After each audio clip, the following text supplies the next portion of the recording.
So as we decided to write the op-ed, one of the first questions we debated was, where should it run? We came to the conclusion that Yediot is probably the best place for it to run to get a mainstream, broad Israeli audience. We wanted to speak directly to the Israelis. The message was, all the progress that you've seen and the attitudes that have been changing towards Israel, people becoming more accepting of Israel and less hostile to Israel, all of that could be undermined by a decision to annex.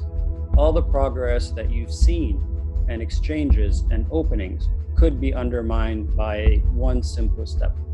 I wanted to make sure people understood how we saw this possibility and the risks associated with it.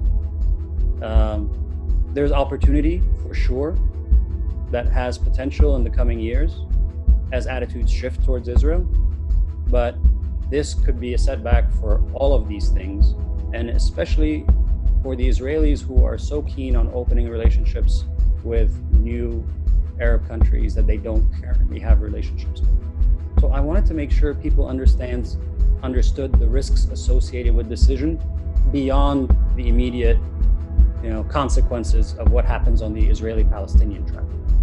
I think these decisions tend to be made in a very domestic, limited political lens. Certain parties look at this as in the interest of their party or their side of the political spectrum. And that could be a very good analysis.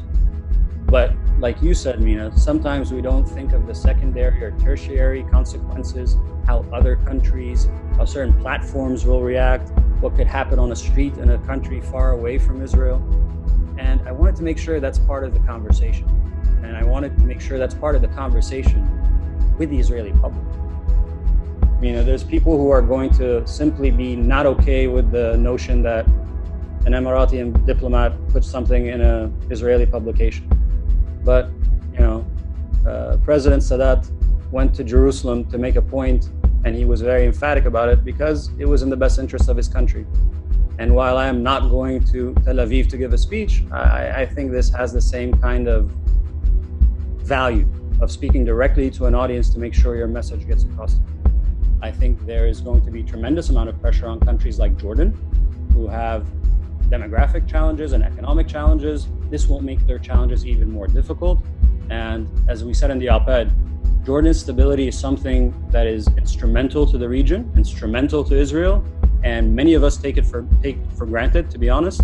And I thought it was really important to make sure people understand how that decision on annexation will affect countries like Jordan, Egypt, and others.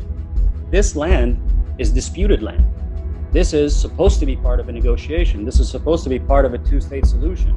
And by moving unilaterally, you're basically saying, I don't believe in the negotiation or the two-state solution, or I'm doing something to undermine it. So those are two different sectors for me.